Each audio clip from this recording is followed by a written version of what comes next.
Hey there, gearheads. Today we're diving into something absolutely fascinating. We're talking about 20 genius car cooling systems that were literally decades ahead of their time. Some of these innovations will blow your mind, and honestly, it makes you wonder why some of them aren't standard in every car today. But before we jump in, make sure you hit that subscribe button and ring the notification bell so you never miss out on incredible automotive history like this. Trust me, you're going to want to stick around for this one. Let's get started. First up, we need to talk about the Tucker 48 from 1947. This car had a rear-mounted engine, and Preston Tucker knew that cooling would be a nightmare. So what did he do? He installed not one, not two, but six individual cooling tubes that directed air precisely where it was needed. The system was so efficient that the engine ran cooler than most front-mounted engines of its era. This was basically the grandfather of modern directed airflow cooling, and it happened before your grandparents were probably even born. The engineering team at Tucker understood thermodynamics in ways that wouldn't become mainstream for another 30 years. Next, let's talk about the Tatra 87 from 1936. This Czechoslovakian masterpiece had a rear-mounted V8, and cooling it was supposedly impossible according to other manufacturers. But Tatra said, hold my beer. They created a central cooling tunnel that ran the entire length of the car, pulling cool air from the front and exhausting it out the back after it passed over the engine. The aerodynamics were so advanced that this cooling method actually improved the car's performance. We wouldn't see this level of integrated aerodynamic cooling design until the 1980s with supercars. The Citroën DS from 1955 deserves major props. This car featured a hydro-pneumatic suspension system, but what most people don't know is that the same hydraulic fluid was used to help regulate engine temperature. The system would automatically adjust flow rates based on engine heat, essentially creating an adaptive cooling system 4 decades before computer-controlled cooling became normal. The French engineers at Citroën were absolute wizards, and this technology showed just how far ahead of the curve they really were. Now here's one that'll surprise you. The Volkswagen Beetle, specifically models from the 1950s, used an air-cooled system that was incredibly sophisticated for its time. Instead of relying on liquid coolant, VW engineered a fan-driven system with precisely calculated fin designs on the engine block that maximized surface area. The thermostatic control of the cooling flaps was mechanical genius. This system was so reliable that VW stuck with air cooling for decades, and it worked flawlessly in conditions from the Arctic to the Sahara Desert. The Chevrolet Corvair from 1960 took air cooling to another level. Following the Beetle's lead but improving on it, the Corvair used a flat six engine with a belt-driven fan that pulled air across aluminum cooling fins. What made it genius was the differential cooling design. Cylinders that ran hotter got more fin surface area. This showed an understanding of thermal management that was absolutely brilliant. Yes, the Corvair had other issues that killed it, but the cooling system was genuinely innovative. Let's jump to the Chrysler turbine car from 1963. This experimental vehicle ran on a gas turbine engine, and cooling it required completely rethinking traditional methods. Chrysler engineers developed a regenerative heat exchanger that captured waste heat and used it to preheat incoming air, making the engine more efficient while simultaneously managing temperatures. This was basically early hybrid thermal management technology. Only 55 were made, but the cooling innovation influenced aerospace and automotive design for generations. The NSU Row 80 from 1967 was the first production car with a rotary engine.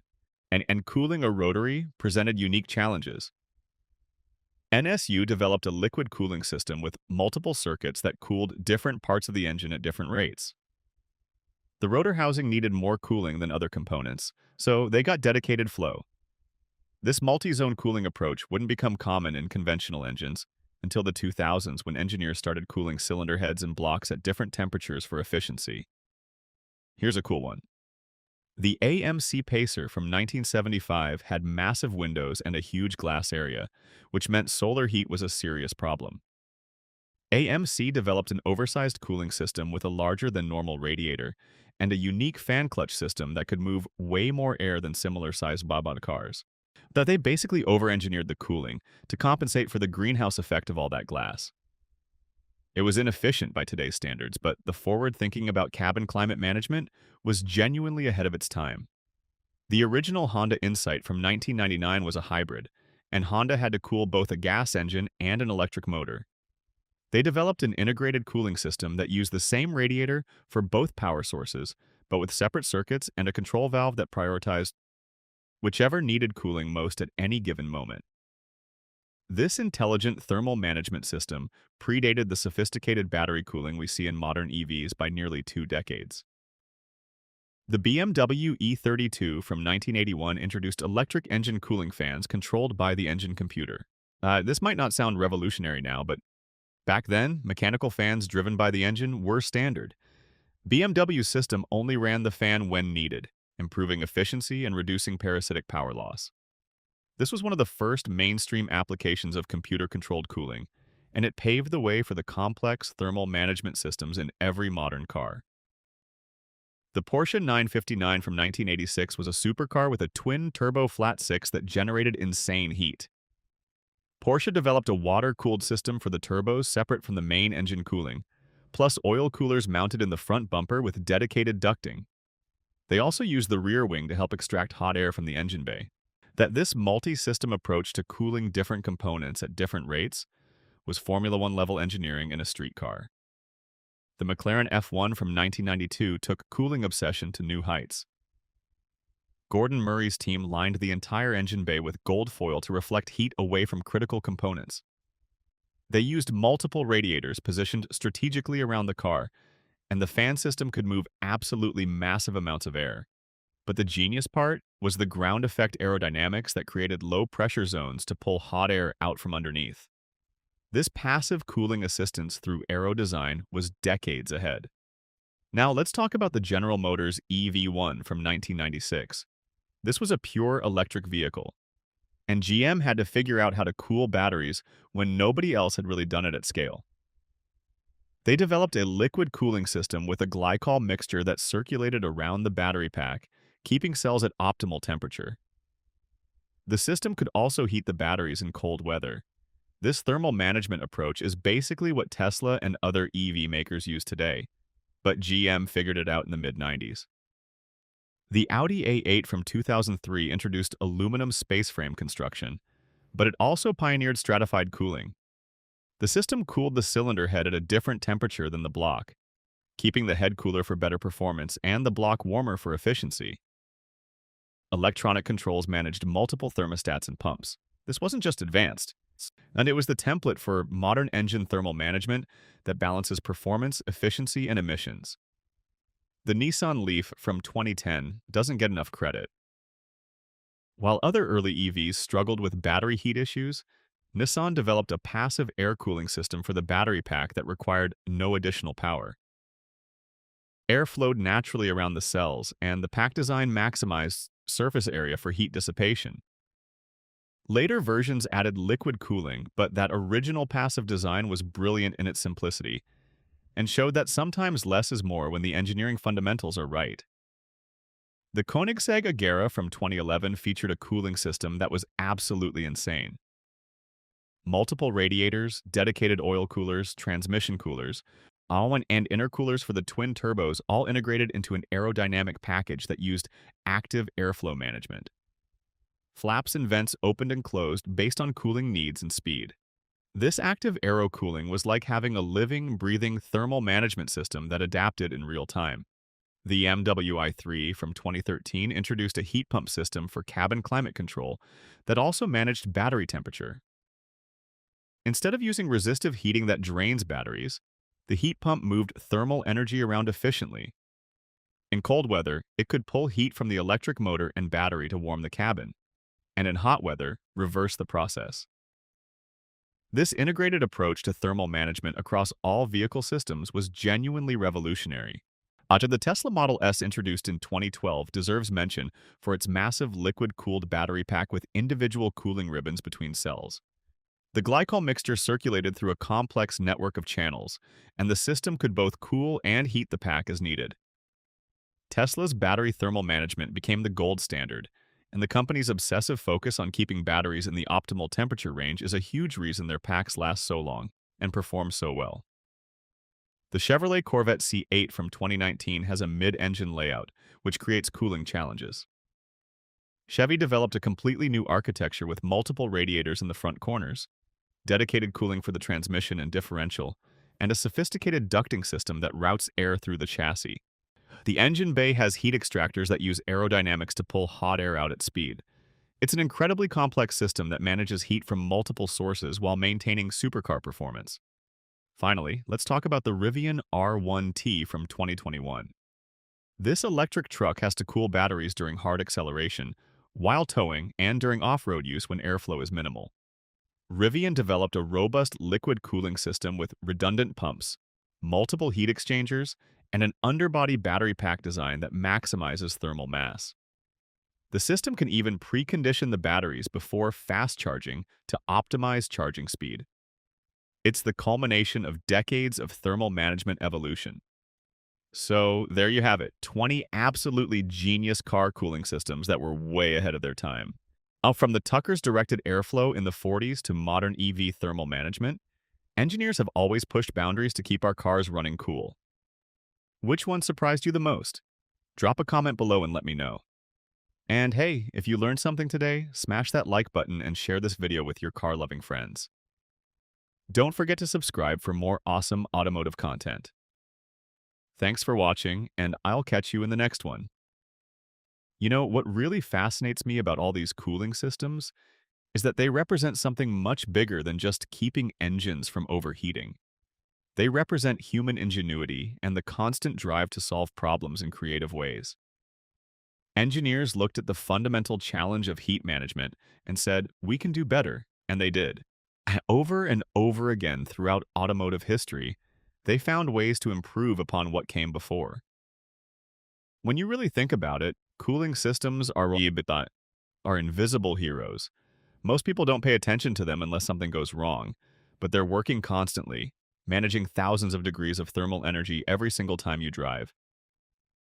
The fact that we can reliably move that kind of heat around without the engine seizing up or the system failing is genuinely remarkable when you consider how complex these systems have become. What strikes me most about the innovations we covered is how many of them anticipated problems that wouldn't become mainstream concerns for decades. The designers at Tucker and Tatra were thinking about rear-engine cooling when most manufacturers hadn't even considered it necessary. The Chrysler was experimenting with heat recovery when fuel efficiency wasn't even a regulatory requirement. They were solving tomorrow's problems today, and that's the mark of truly visionary engineering. The progression from passive systems to active, computer-controlled thermal management shows how technology has advanced too. In the early days, you had mechanical thermostats and simple fan clutches that relied on clever mechanical design. Then came electric fans and basic computer control. Now we have multi-zone cooling with artificial intelligence managing every aspect of thermal flow. It's fascinating to see how each generation built upon the previous one, learning from what worked and what didn't. What's also interesting is how different vehicle types pushed cooling technology in different directions. Sports cars needed to handle extreme temperatures during high-performance driving. Trucks needed to dissipate heat while towing heavy loads. Electric vehicles completely changed the equation by introducing batteries that needed cooling and regenerative systems that produced their own thermal challenges. Each application demanded innovation, and that diversity of requirements drove the entire industry forward. The shift toward electric vehicles has actually revitalized thermal management as an engineering challenge. For 100 years, we had basically figured out how to cool internal combustion engines pretty well. It became almost routine. But then suddenly we had to cool massive battery packs, manage heat from powerful electric motors, and do all of it while dealing with the fact that electric cars generate less waste heat than gas cars. It forced engineers to rethink everything, and that's led to some genuinely innovative solutions that we're only just beginning to see deployed at scale. One thing I find remarkable is how the fundamental principles of thermodynamics haven't changed, but our ability to apply them has gotten exponentially more sophisticated. The same laws of heat transfer that guided Preston Tucker apply today. Heat still moves from hot to cold. Air still cools things faster when it's moving. Metal still conducts heat along temperature gradients. But modern engineers can model these systems with computer simulations, optimize every millimeter of ducting, and control everything with precision that would have seemed like magic 50 years ago. Watch, the future of cooling systems is going to be even more interesting because vehicles are becoming more complex, not less. Autonomous vehicles will generate different thermal signatures than human-driven cars. We're starting to see solid-state batteries that might have different thermal properties than lithium-ion. We're experimenting with alternative fuels and energy storage methods that we can barely imagine right now. And every one of those innovations is going to require cooling system evolution. I also think it's worth considering how cooling systems relate to the broader conversation about sustainability and efficiency. A poorly designed cooling system wastes energy. It creates parasitic drag that reduces fuel economy, or range. It generates unnecessary heat that has to be managed, which consumes more energy. But a well-designed system, like the ones we've talked about, actually improves efficiency by minimizing waste and optimizing performance. Good thermal management is actually good environmental stewardship, even if most people don't think about it that way. The engineers who designed these systems were solving real problems with real consequences. An overheating engine doesn't just damage itself. It can leave you stranded. It can cause an accident. In extreme cases, it's dangerous. So when you see these innovations, you're not just seeing clever engineering.